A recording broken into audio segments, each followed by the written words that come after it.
Hello, welcome to Hollywood Crime Scene. This is Rachel Fisher. This is Desi, Jedeikin. And welcome to our annual Halloween month. Yeah, I'm excited. It's here. It's October. We're excited.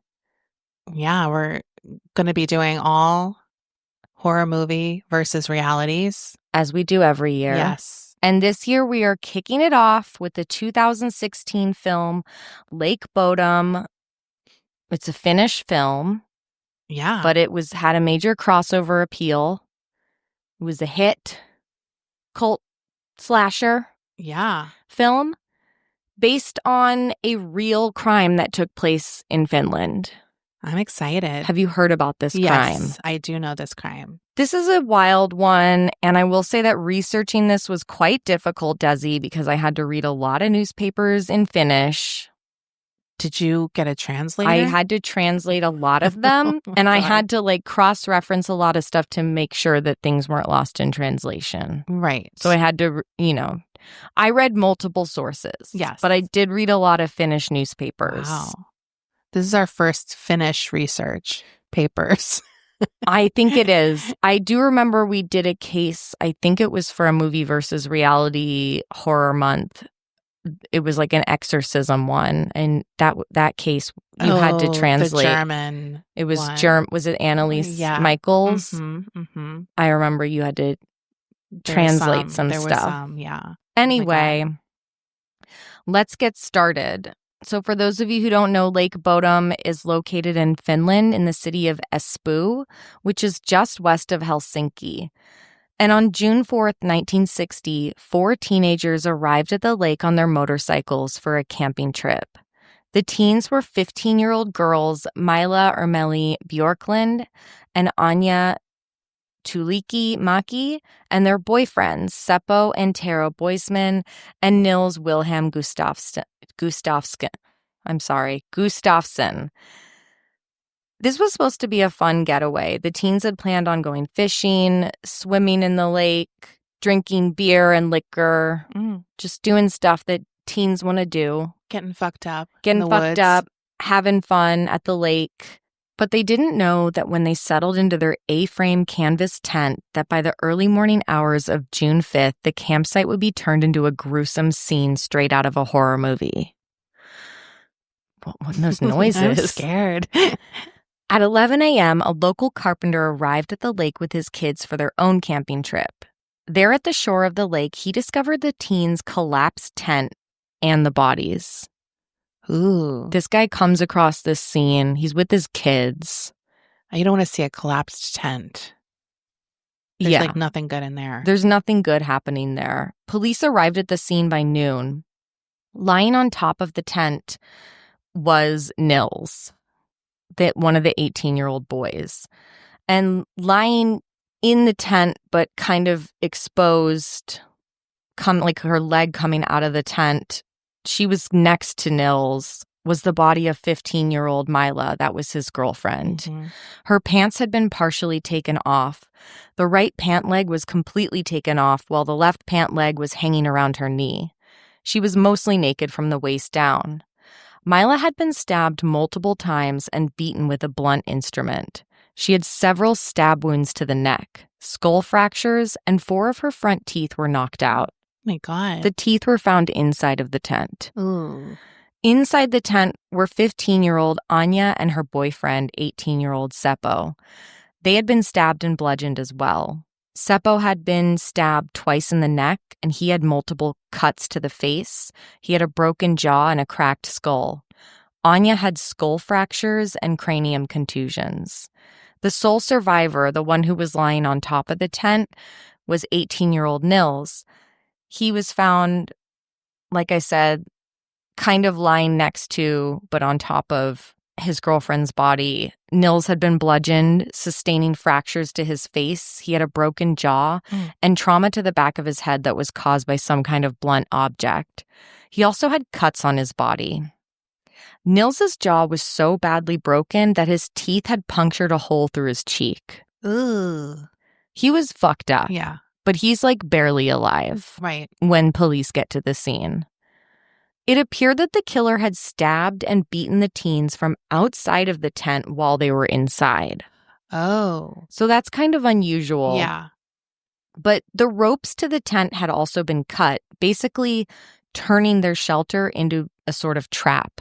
Right. As it collapsed around them, Right. making it difficult to find an exit. Especially if someone's like above you hitting with whatever, a bat or whatever. And it's like in the middle of the night. Right. You're scared. People are presumably sleeping. Suddenly the tent collapses on you and you're being pummeled with whatever blunt instruments and stabbed through the tent. Oh my God. With a knife. There were no murder weapons at the scene, but it was surmised that the blunt instrument used to do the bludgeoning could have been a rock. But there weren't any rocks nearby that had like blood on them. There wasn't a knife. That seems hard too, to hold a rock. I guess depending, it could have been like a metal pipe as well. Yeah, I'm thinking something long would be easier. Probably, yeah. Some of the items belonging to the teens were missing from the scene, such as Seppo's wallet, his pocket watch, and one of his shirts. Nils Gustafsson's watch and wallet were also missing, as was a women's bag. Seppo's shoes were missing, just like his friend Nils. Both of their shoes were missing, which was kind of weird. Yeah. But perhaps the strangest items that were taken from the site were the keys to the boys' motorcycles. Now, that was weird because the motorcycles themselves had been left behind. Oh. So this person just took the keys. And this is a bit overkill for a robbery. Correct. Yeah, I mean. It's a vicious, brutal crime. Yeah. And it's not like they were, I don't know, shot. Right. Or even stabbed 1 or 2 times. Right. Nils and Seppo's shoes were later found 500 yards away from the tent.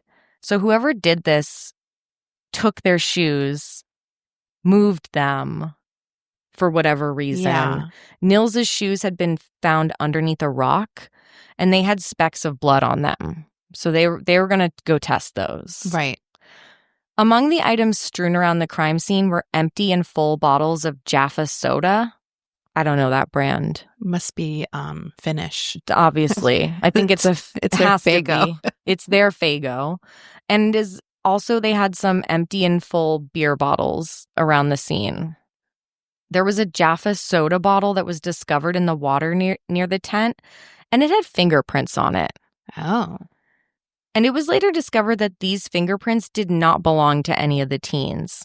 Okay. So this was considered like a big piece of evidence. Right. Whose fingerprints are they? The liquor bottle that Seppo had brought was missing. They couldn't find that. It was some kind of Finnish liquor. Right. I think it was like an anise something. This is so weird.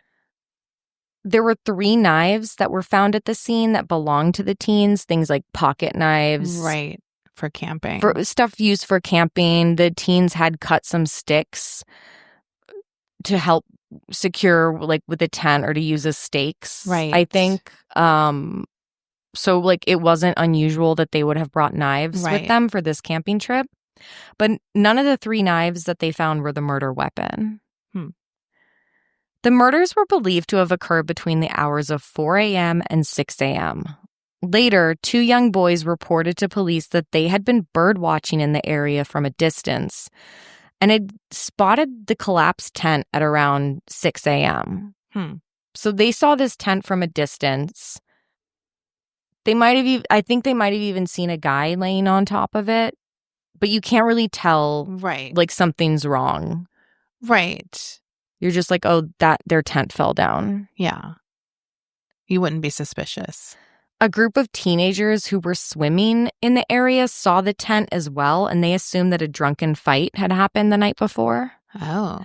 So they're like, I don't want anything to do with that. Basically, there were several people in the area who saw this collapsed tent before that one dude got close enough to realize something was like seriously fucked up. But it was noticeable enough that they remembered it. Yeah. Like it was weird enough. Yeah. Yeah. Unfortunately, the police investigation was sloppy as hell. They failed to cordon off the area, and kind of just let random people trample all over the crime scene. Oh my God. That's because it's like 1960. Yeah, they like, weren't as whatever. strict. No. But even then, people were mad. Yeah. They were like, you guys bungled this. Well, these are like teens. People are going to get mad. Yeah, they're Especially, kids. yeah, they're kids. Totally. Nils Gustafsson lay in the hospital, confused and barely conscious. He remembered arriving at the lake at around 5 p.m. and going to sleep, but that was about it. Yeah. They're like, holy shit, like this guy doesn't remember anything. He's like our one survivor. But he has severe head trauma. He And probably just has some trauma. Yeah, trauma. He has some amnesia. It's not looking good. And even if he could remember, he was attacked while sleeping in a tent.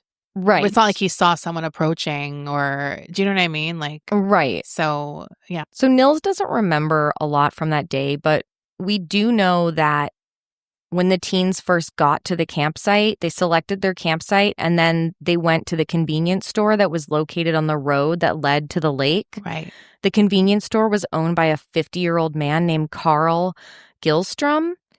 He was known in town as the kiosk man. Okay. Because he owned the kiosk. Right. That sold like snacks and soda and shit.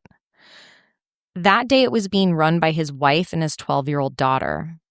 The kiosk man later told police that his wife had told him that 4 teens had come by his store to buy sodas, beers, and chewing gum.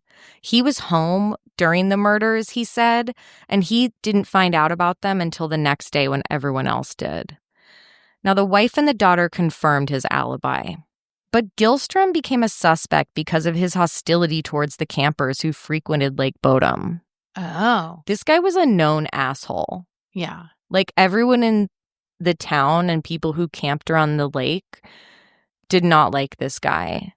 That's crazy, though, because that's probably his main source of business, the campers. It is pretty crazy. It is. He literally runs the convenience store. Right by the campground. And he hates the campers. Yeah.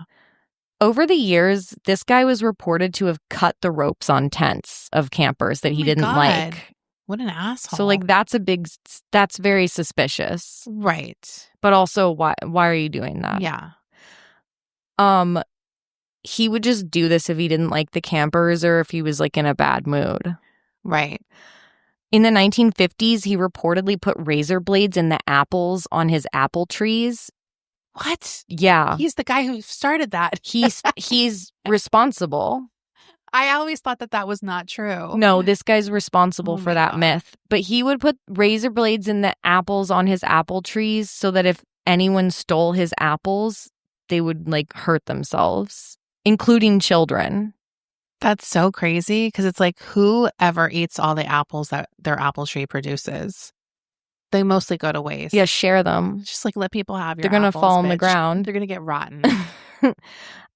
In fact, some kids did find razor blades in the apples that they had picked. Oh my God. They didn't get hurt, but they were like, there's razors in these. He also once shot at a city truck driver that was headed to the waterworks.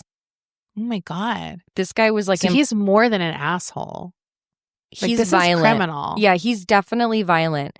Gillstrom claimed that this truck was driving too fast, so he shot at it. Oh my God. The bullet went through the windshield and the driver of the truck was struck by shards of glass. Oh my God. Surprisingly, I don't think this guy, like, got arrested for these things. Crazy. His poor wife. I know. So embarrassing.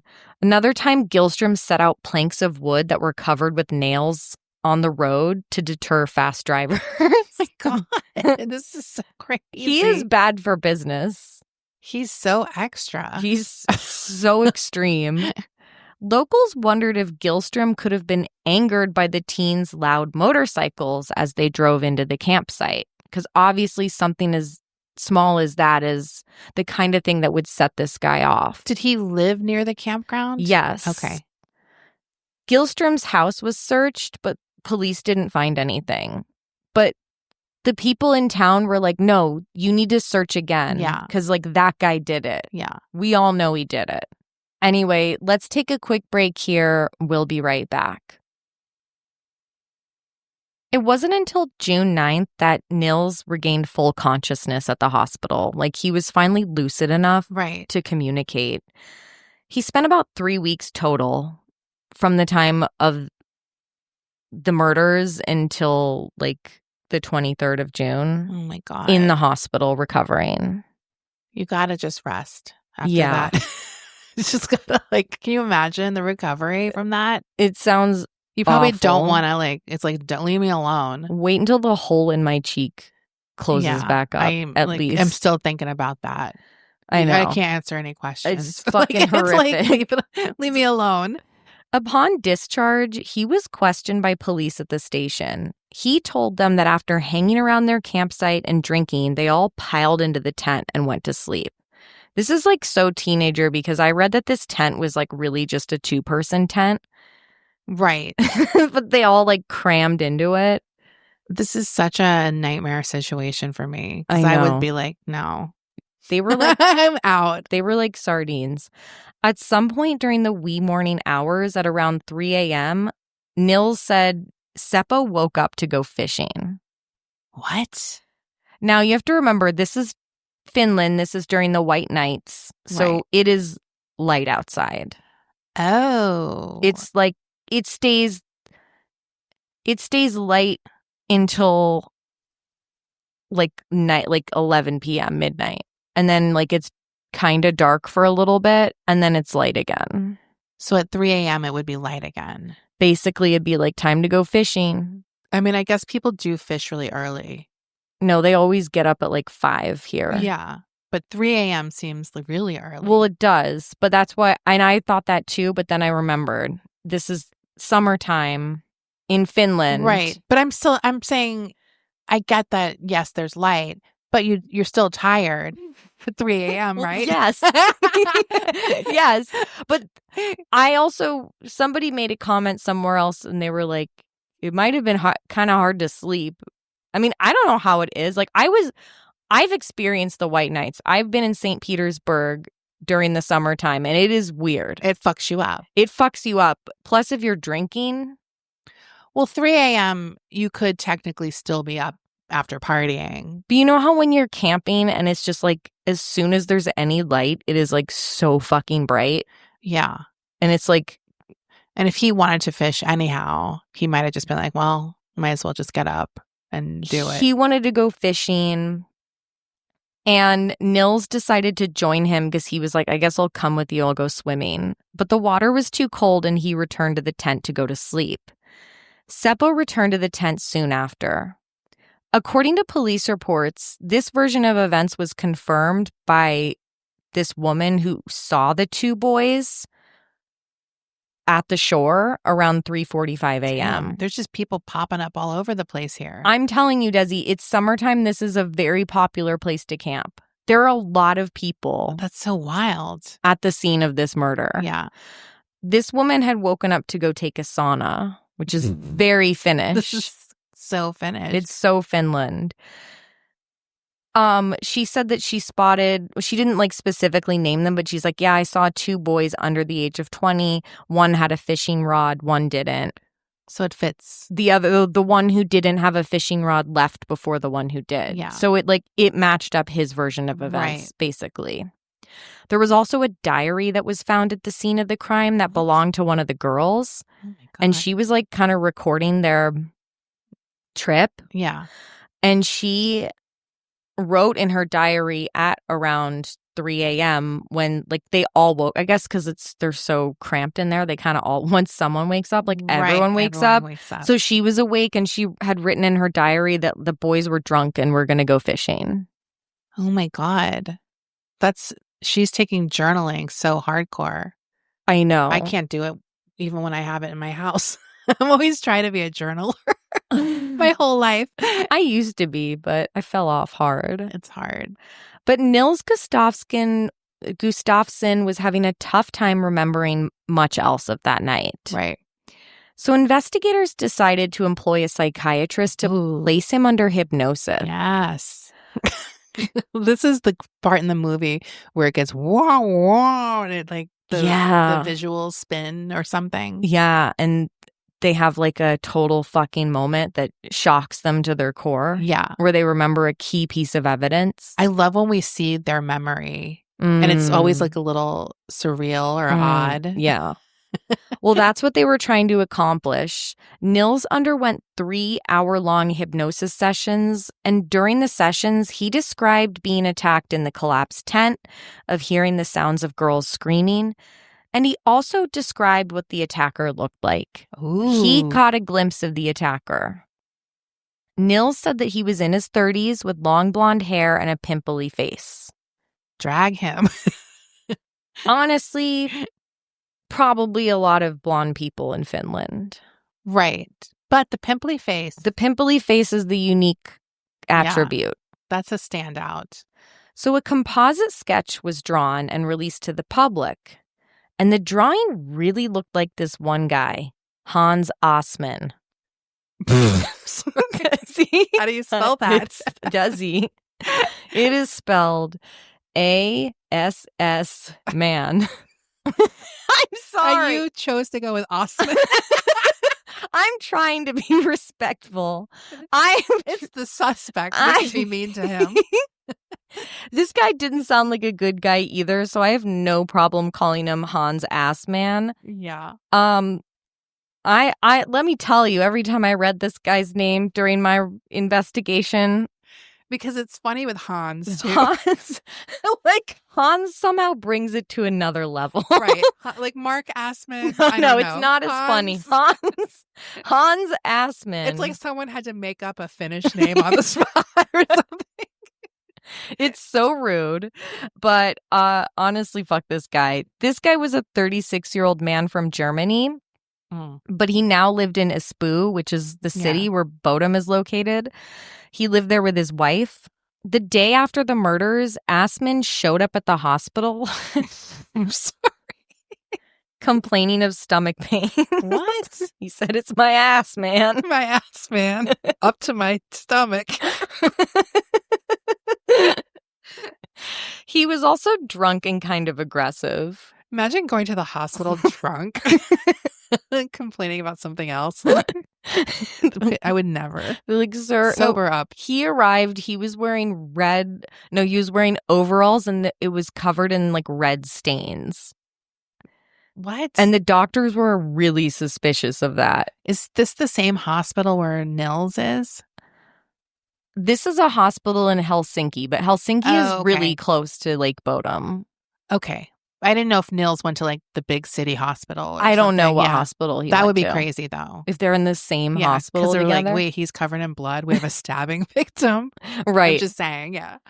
So he also was covered in dirt. Like, this guy was a wreck. What a mess. When he showed up at the hospital, and he was like also being really rude to the doctors and nurses. Right. And just kind of being crazy.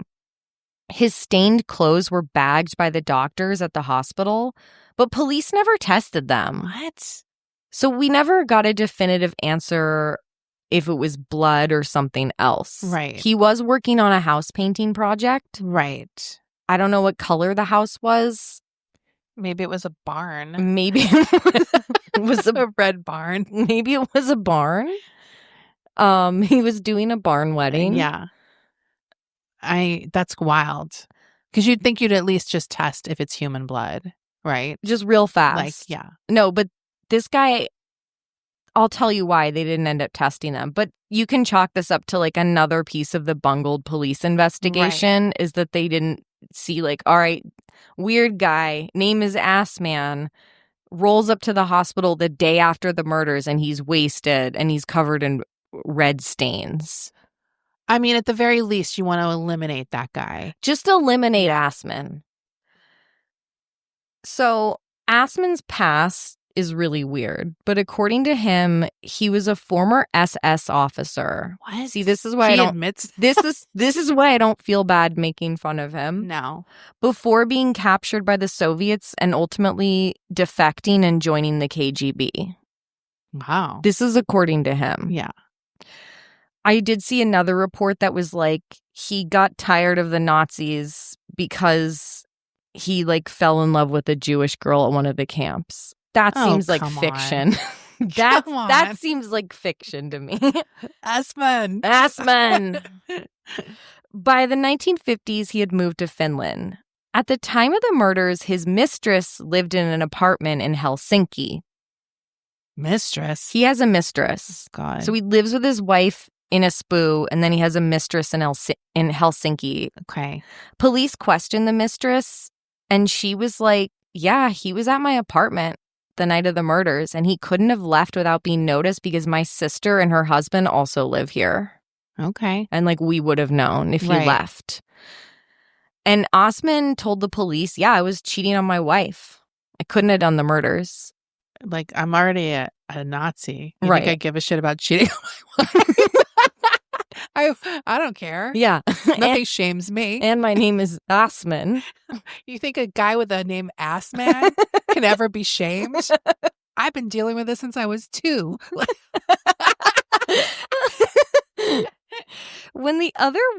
There were other witnesses that were interviewed later that confirmed that they saw Assman working on this painting project that was in Helsinki. Okay. They're like, yeah, he was there. He was painting. He was painting. We and saw he was him. drunk. Yeah. They also confirmed he was drinking the whole weekend. Right. While he was doing this house painting What job. an alibi. Great alibi. But there are like a lot of Assman believers. Like they think he's the murderer. Right. They're like, no way he didn't kill those kids. Right. And that's why it was important to kind of conclusively eliminate him. With the overalls. By testing, yeah. His disgusting overalls. As long as no one knows what that was, you can say it's blood. Yeah. I mean. A photograph that was taken at one of the victims' funerals ended up being really creepy because in this photograph, it shows the face of a man in the crowd that looks eerily similar to the police sketch and Assman. Oh. Because the police sketch really looks like Assman. Right. The identity of this man was never identified. Like whoever was in this photo. In the funeral. In the funeral crowd. Uh-huh. Like no one's come forward and been like, that's me, but I was embarrassed because I look like Assman. Exactly. No one's come forward.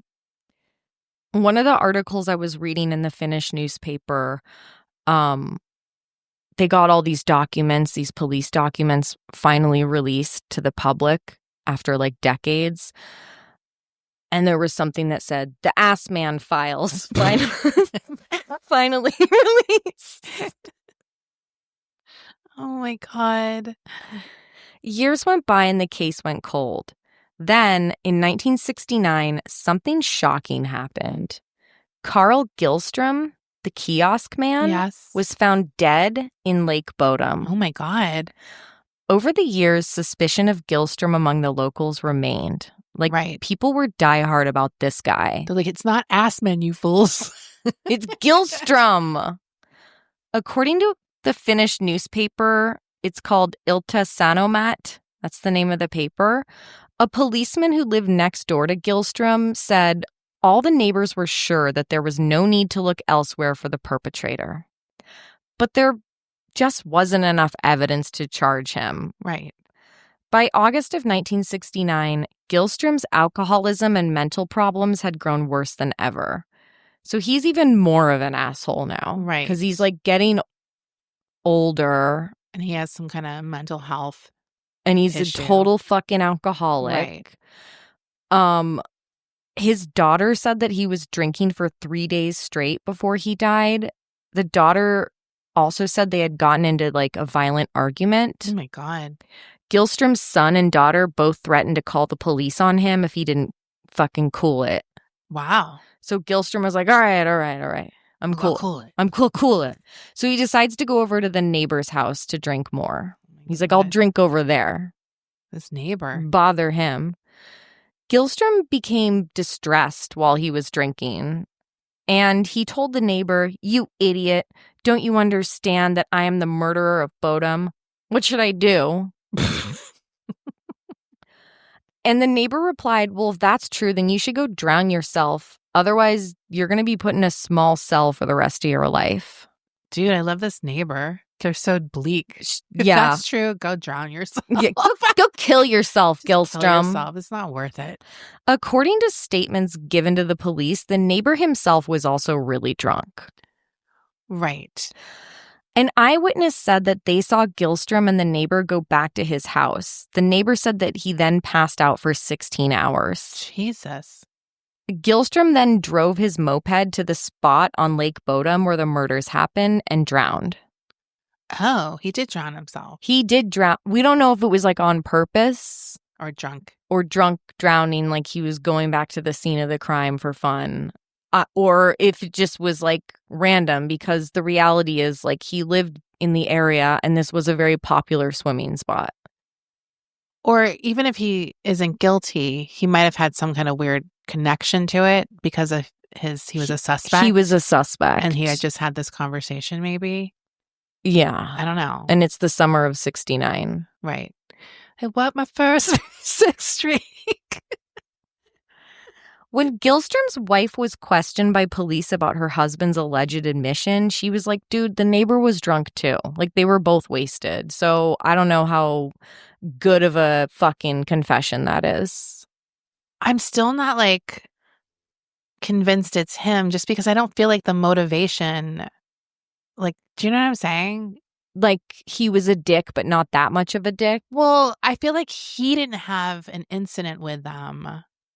Right, because he never came into contact with them. He never came in contact with them. And to kill some people that way is crazy. Like, I feel like you have to have something more. Yeah. I don't know. And I feel like if he's such a drunk, would you really be able to kill 4 people on your own? That's true. Like, I feel like it has to be 2 people. It seems like that, to doesn't kill it? 4 people on your own, like if you're hitting someone, I get they're in the tent, so that's like a hindrance to them, like whatever. But you'd have to think like some while he's beating one person, right? Somebody can get up and at least take him down or grab his legs or whatever. Right. I don't know. I feel like it has to be 2 people to stab and beat 4 people. That's crazy. Like, did they have a knife in one hand and a blunt instrument in the other? Because they were stabbed and beaten. That's what I'm saying. But you have a dominant hand. Right. So how could you do that possibly with one in each hand? Also, it's impossible. Just the sheer number of stab wounds that were in some of the victims. I just feel like they would have been able to fight back a bit more, in my opinion, even in that circumstance of being in the tent, just because one of them was probably very close to the door or the whatever, the hole in the tent. If they're stabbing one person, one of them would have been able to do something probably. Like the guy or something. Yeah. I don't know. Like, I just feel like it had to be 2 people. That's a good point. I know. I have such a hard time believing it was just one person. I just have never heard of such a thing. Like, that's crazy. No, it's super crazy. By the early 2000s, advances in DNA technology had given a new life to the case. Through DNA testing, police were able to identify the blood on both the tent and on Nils Gustafsson's shoes. Right. So they finally identified whose blood was on his shoes. And the test revealed that the blood was from the 2 girls. Right. I mean, it's a bloody crime. It's a bloody crime, but they were hoping for some sort of like killer's DNA. Right. Because when you stab, you oftentimes cut your hand because your hand slips. Yes. So a number of like things blood. could happen. Yeah. So they find which, like you said, it was like probably pretty obvious, but this was like the thing they were looking for, that there wasn't any evidence of DNA from an outsider, because they were zeroing in on Nils as the perpetrator. Oh. They were convinced that he did it, and that's why there wasn't any other evidence that somebody else was there. Like, there wasn't DNA found from an outsider. Right. So in March of 2004, Nils Gustafsson was arrested for the Lake Bodom murders. Shit. He was 62 years old at the time of his arrest. Oh my God. Following his arrest, this was like all over the news. This was huge fucking news. It's 44 years later. And So this is 2004? This is 2004. He gets arrested. This 61-year-old woman comes forward and she's like, oh yeah, I was on Lake Bodom with some friends that day and I saw Nils drunkenly arguing with his friends. But her story could not be verified and she pretty much was just some lady who was like... Well, where was she in 1960? Exactly. She couldn't even recall the names of the friends she was with. Yeah. This was not like a reliable witness at all. There was also nothing in Anya's diary to indicate that any kind of fight or tension was happening. Like Nils is being a dick. No, there was none of that. Well, also, his injuries were so severe. Yeah. How could you do that to yourself? He had a serious head wound to the back of the head. You can't hit yourself in the back of the head seriously enough. Also, his jaw was broken where his teeth were through his cheek. I'm sorry. I mean, you have to be fucked up to do that to yourself. Like, I don't know how it would be possible. He was in the hospital for 3 weeks. Like, this isn't like Jeffrey McDonald where he had superficial stab wounds or something that you could do to yourself easily. Right. And as a doctor, know exactly where to do it. Right. At the trial, prosecutors argued that on the night of the murders, Nils became enraged when his girlfriend didn't want to have sex with him. They asserted that he had flown into this drunken rage and that his friend Seppo told him to knock it off and that he wasn't allowed to sleep in the tent with them that night. Shit. This is all speculation. Right. They're constructing a story for his motive, for why he would do this. The prosecution said that night while they were sleeping, he attacked everyone in the tent. They said that Nils's injuries were a result of Seppo kicking him in the face while the attack was going on. Oh. Nils was also accused of faking his amnesia after the attack. Well, that's hard to prove. That's really hard to prove. But the defense's case was really strong. Oh. They argued, look, there's no way to prove that the bloodstains that appeared on Nils's shoes weren't caused from being attacked by somebody else from outside the tent. And also what you said, like, this is a very bloody crime. Like, obviously, people's blood is going to be on other things. Right. All of their blood will be on almost everything.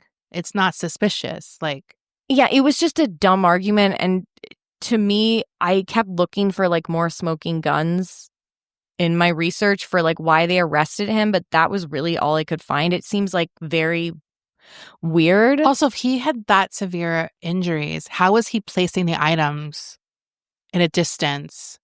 Well, that's exactly what the defense also said, Desi. That's exactly what they said. They said this guy was severely fucked up. Like, he could not have staged this elaborate crime scene. Right. He's taking all those items, moving the shoes, like burying them, like burying items, like we're doing whatever he's doing. Like, he didn't have to do that. He could have just lied there. Do you know what I'm saying? If he was right, there was no reason to do that. Yeah, they're like also the cuts that he had on his body were proven that they weren't self-inflicted. Like, he was also cut by the knife.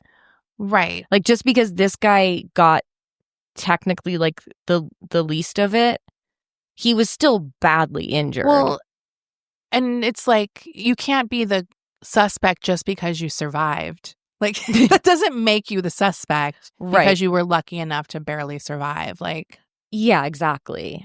I just think their case was super thin. And so they arrested him just because of the blood? Yes. That's crazy. I know. It's really crazy to me. There has to be something else I'm missing here. Finnish people write in. I think that they were desperate to solve this case still. And that I just don't feel like, I feel like even in our country, which sucks ass, you need more than that. I think they also, because they had re-interviewed him before his arrest, some of the details may have like changed or been different. So that put suspicion on him. Right. But it had been 44 years and this was a highly traumatic event.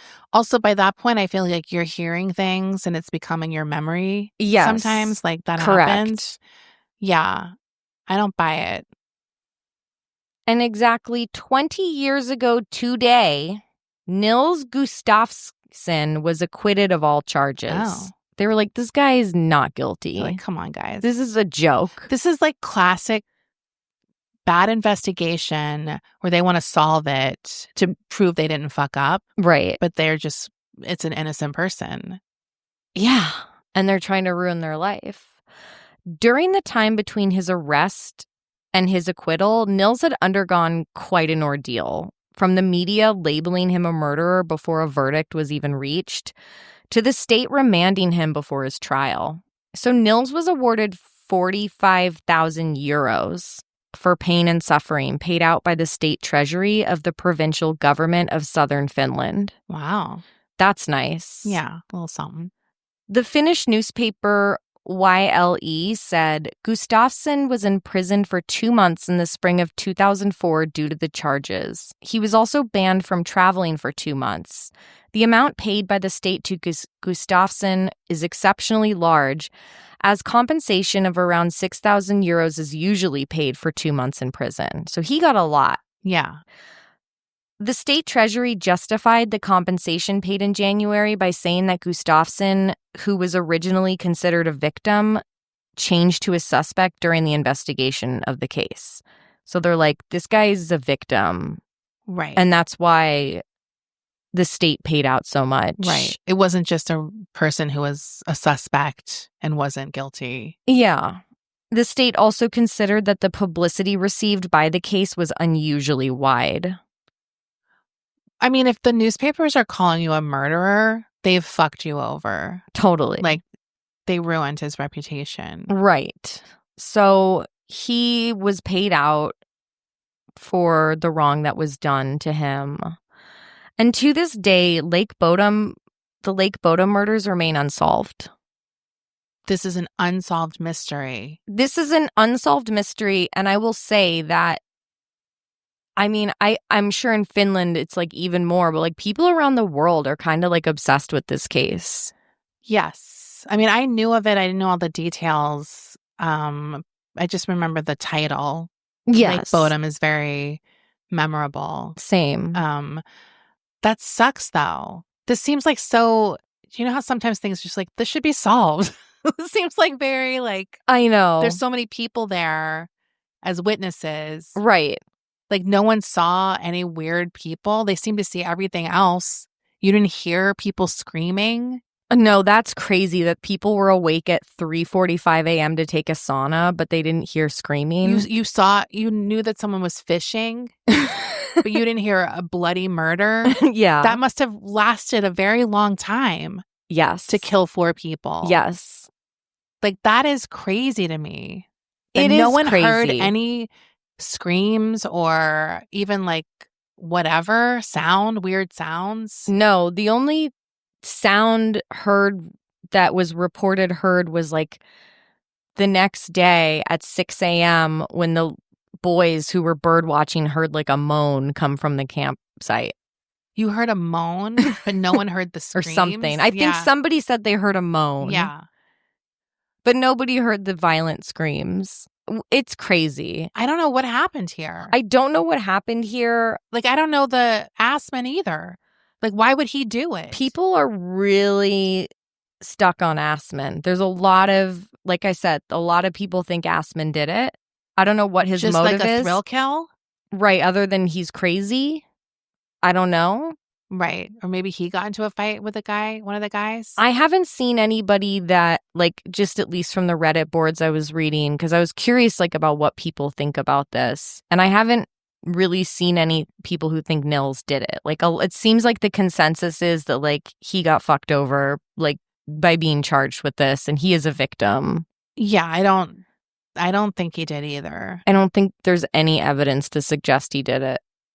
I just feel like I would love to know, like, I just don't see what the motivation is. Do you know what I mean? It's very odd. It's so fucked up when there's a case where you're like, you want to know what happened. Why? Why? Were they robbed? Was it a robbery gone bad? Was it just a thrill kill? Like, that's a thing. It's so weird. I feel like this is Finland's Zodiac. You know what I was thinking when you started telling the story? I was like, I thought this is very Zodiac. Like teenagers. Yes. In the woods. At a lake. Someone approaching them. It had some Zodiac. Wait, what if it's the Zodiac? Yeah, he's international. This is the Zodiac's first kill. It's his first kill. I mean, he did stab. He was a stabber. Oh, has anyone done that connection? I feel like. Get George Hodel on the line. What's his? Steve Hodel. Steve Hodel, son of George Hodel. Get Steve Hodel on the line. Maybe it was George Hodel. He had a business conference in Helsinki. Exactly. Learning new surgical. Case closed. Case fucking closed. Anyway, this was turned into a movie. Not this exact story, but it was based on, the movie is called Lake Bodom. Yes. And it's a modern day slasher that's obviously inspired by the events about a group of teens who go back to the scene of the crime because they want to recreate what happened. Oh, I like that kind of premise. And then they get murdered. Then they get murdered That's for what it. You got. Exactly. With fire. It's a classic slasher with some twists. Oh, nice. And I think it was, like I said, it was like pretty popular. Had a lot of crossover here in the States. So there's no other suspects other than these three guys. There were some people that were questioned, right? That were like minor, that were kind of like drunk people or criminals. Jesus, Finland. And there were some other drunk people walking around. I don't know. It's summertime. It's the campsite. Yeah, they're just like, we're drinking. It's like. I get it. It's the White Nights. It's party time. Yeah. Party. Murder, maybe.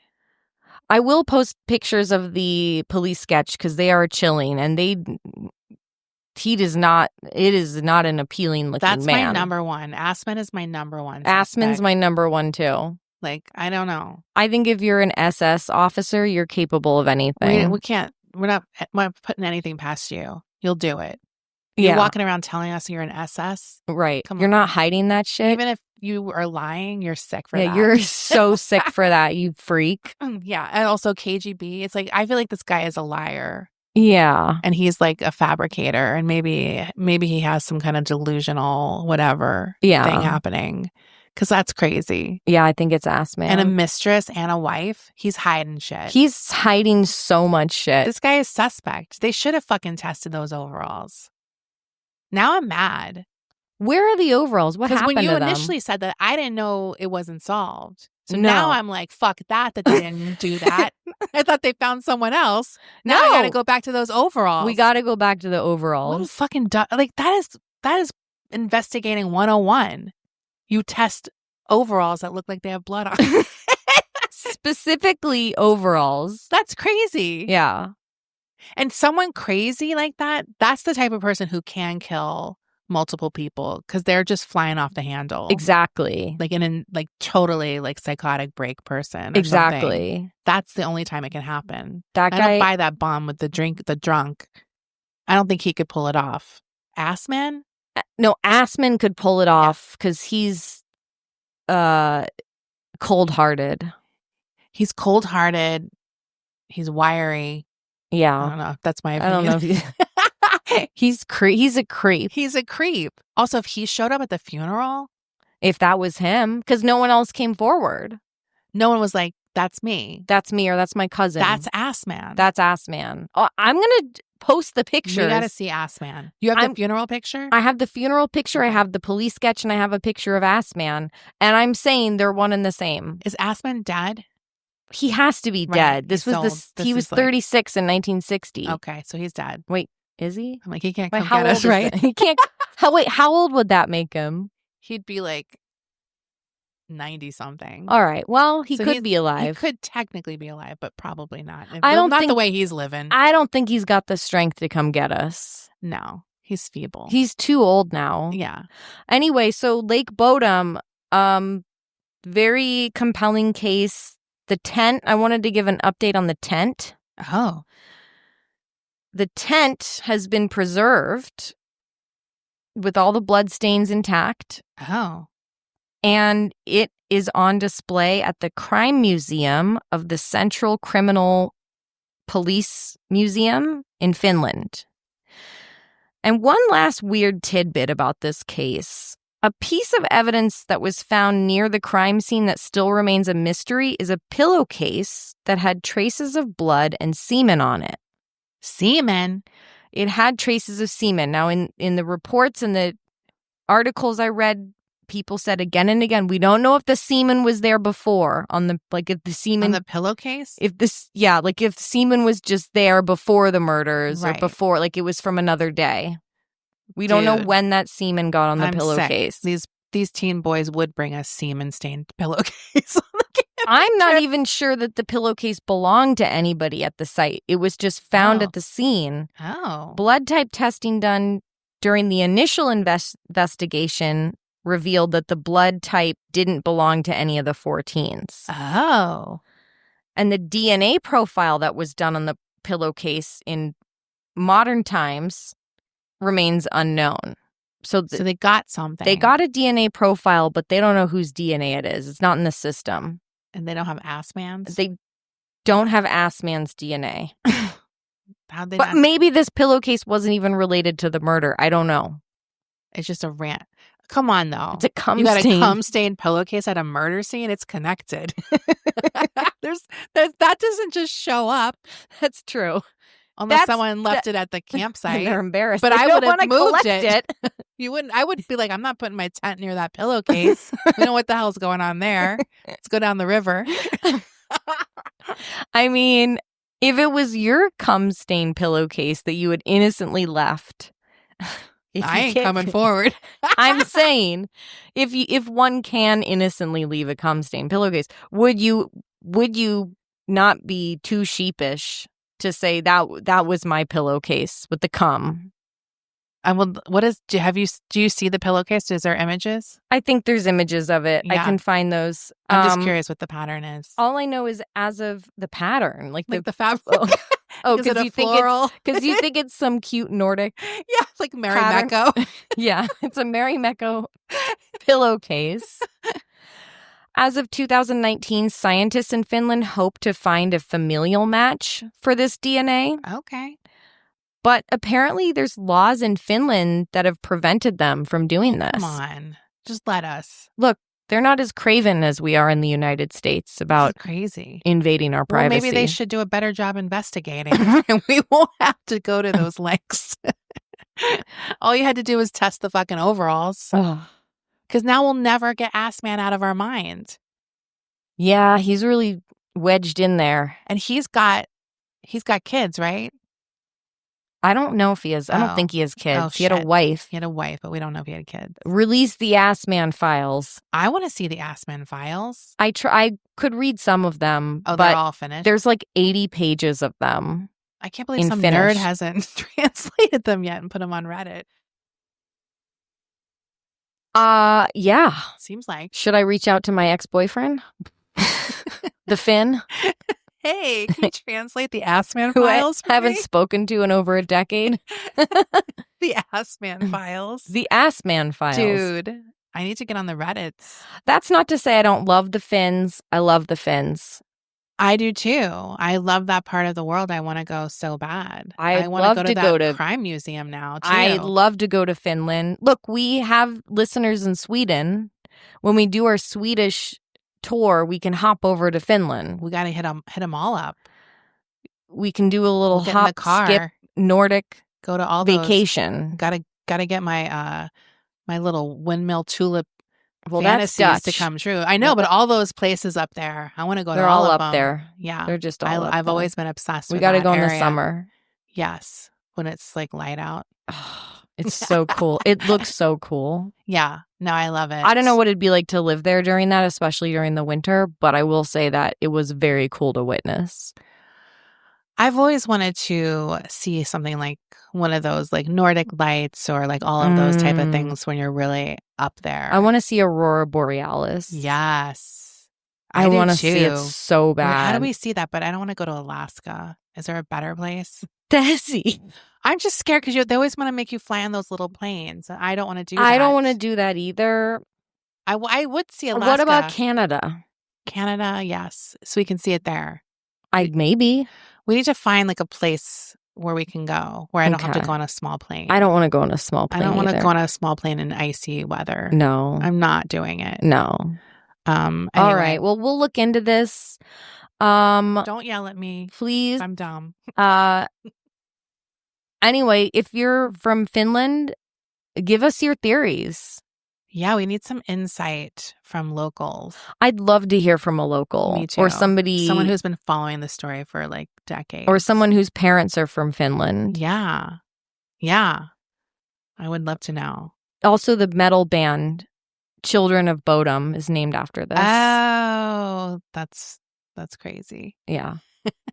All right. We'll see you for the mini episode. We got a lot to talk about. Bye.